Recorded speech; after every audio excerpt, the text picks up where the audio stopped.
ആരോഗ്യ മേഖലയിൽ ഉണ്ടായിക്കൊണ്ടിരിക്കുന്ന തകർച്ച, ഇവിടെ സ്വകാര്യ ഉടമകൾ, വിദേശ കമ്പനികൾ ഇവിടുത്തെ സ്വകാര്യ ആശുപത്രികളിൽ പിടിമുറുക്കുകയാണ്.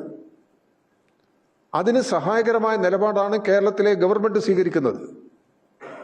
അത് ശക്തിപ്പെട്ടു വന്നു കഴിഞ്ഞാൽ കേരളം പടുത്തുയർത്തിക്കൊണ്ടുവന്ന ആരോഗ്യ മേഖല തകർന്നു പോകും, പൊതു ആരോഗ്യ മേഖല തകർന്നു പോകും.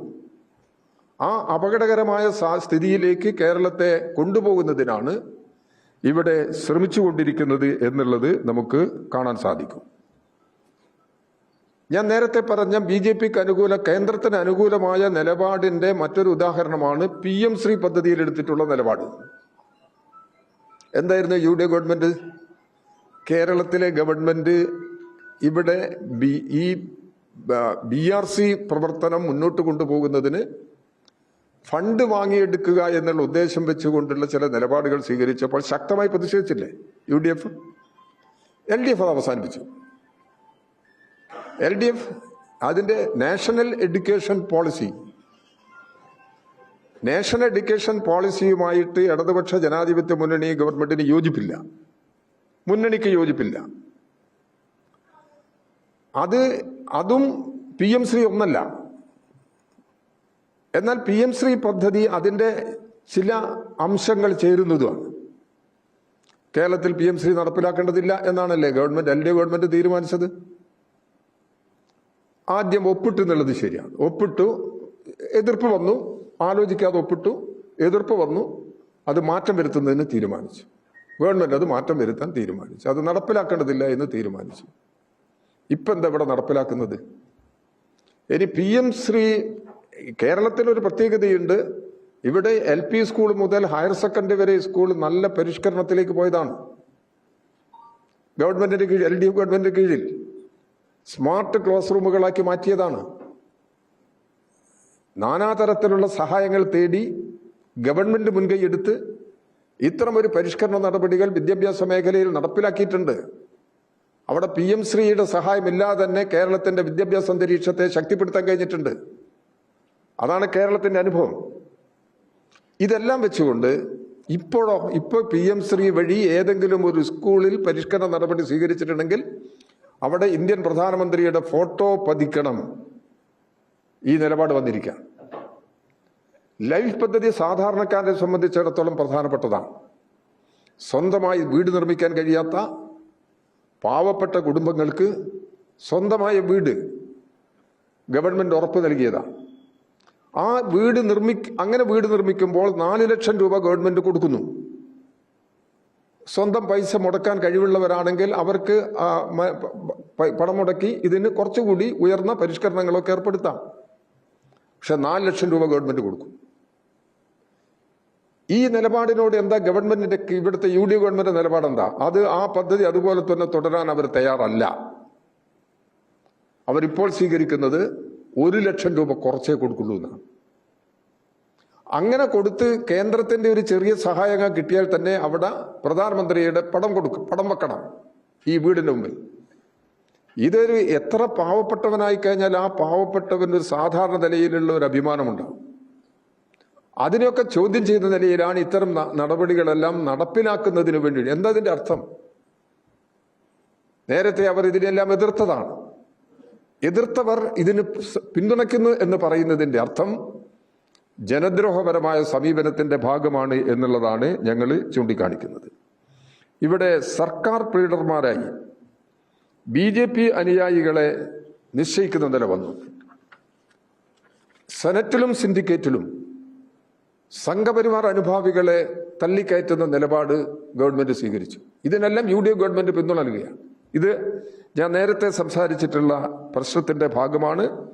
ഈ രീതിയിലുള്ള നടപടികളിലൂടെ ജനവിരുദ്ധ സമീപനങ്ങളാണ് സ്വീകരിക്കുക. ഇവിടെ ഒരു മിഷൻ സമുദ്ര എന്നൊരു പദ്ധതി നടപ്പിലാക്കുന്നുണ്ട്.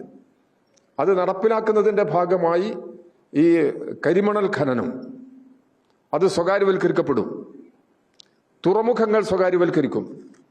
ഈ നിലപാടുകളിലേക്കാണ് ഇതുപോലുള്ള പദ്ധതി പ്രാവർത്തികമാക്കുന്നതിലൂടെ മുമ്പോട്ട് പോകുന്നത് എന്നുള്ളത് നമുക്ക് കാണാൻ സാധിക്കുന്നുണ്ട്. ഇങ്ങനെ ഇത്തരം ഒരു നിലപാടിലേക്ക് പോകുമ്പോൾ ഇപ്പോ കേരളത്തിന്റെ മുഖ്യമന്ത്രി അധികാരമേൽക്കുന്നതിന് മുമ്പ് തിരുവനന്തപുരത്ത് നിന്ന് മംഗലാപുരത്തേക്ക് ഒരു ഹെലികോപ്റ്റർ യാത്ര നടത്തി. സ്വന്തം ചാർട്ട് ചെയ്ത ഹെലികോപ്റ്ററാണ്. അതിന് ആ ഹെലികോപ്റ്ററിൽ അദ്ദേഹത്തോടൊപ്പം സഞ്ചരിച്ചത് ഈ ശബരിമല സ്വർണ്ണ കവർച്ച കേസിൽ SITയുടെ നിരീക്ഷണത്തിന് വിധേയനായ ഒരു വ്യക്തിയാണ്. അദ്ദേഹം പ്രതിയല്ല.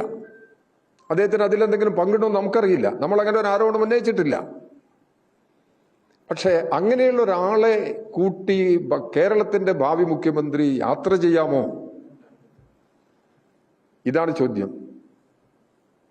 മംഗലാപുരത്ത് ചെന്ന് BJP നേതൃത്വവുമായിട്ട് അദ്ദേഹം ബന്ധപ്പെടുന്നു. അദാനി ഗ്രൂപ്പിന്റെ പ്രതിനിധികളുമായിട്ട് ചർച്ച ചെയ്യുന്നു. എന്തിനു വേണ്ടി?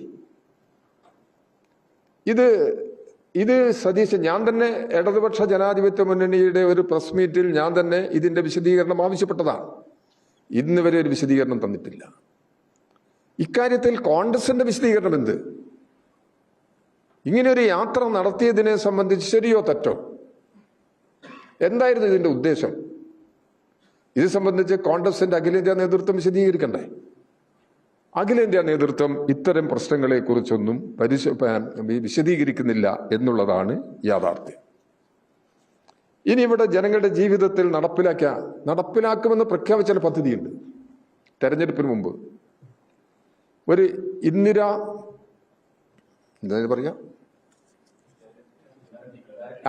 ഗ്യാരണ്ടി ഒരു പദ്ധതി മുമ്പോട്ട് വെച്ചല്ലോ. ആ പദ്ധതി പ്രകാരം KSRTCയിൽ മുഴുവൻ സ്ത്രീകൾക്കും യാത്രാ സൗജന്യം. ഇതാണ് പ്രഖ്യാപിച്ചത്. നടപ്പിലാക്കി വന്നപ്പോഴോ ഓർഡിനറി സർവീസിൽ യാത്ര ചെയ്യുന്നവർക്ക് മാത്രം സൗജന്യം. എന്നാൽ അത് നടപ്പിലാക്കി തുടങ്ങിയല്ലോ. അത് അത്രയും സ്വാഗതാർഹം, സ്വീകാര്യമായ നടപടി. ഞങ്ങളാരും അതിനെ എതിർത്തിട്ടില്ല. അതിന് പിന്തുണയ്ക്കുകയാണ് ചെയ്തിട്ടുള്ളത്. കഴിഞ്ഞ 10 വർഷക്കാലത്തിനിടയിൽ KSRTC 12,000 കോടി രൂപ KSRTCയിലെ ജീവനക്കാർക്ക് ശമ്പളം കൊടുക്കുന്നതിനും പെൻഷൻകാർക്ക് പെൻഷൻ കൊടുക്കുന്നതിനു വേണ്ടി ഗവൺമെന്റാണ് നൽകിയിട്ടുള്ളത്. കേരളത്തിലെ LDF ഗവൺമെന്റാണ് നൽകിയിട്ടുള്ളത്.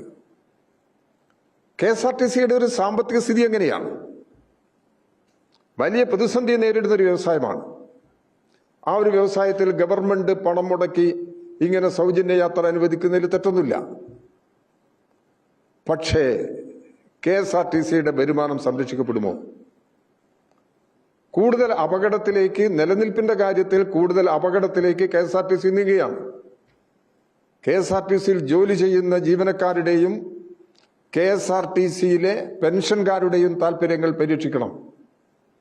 അതിനാവശ്യമായ നിലപാട് ഗവൺമെന്റ് സ്വീകരിക്കുമോ?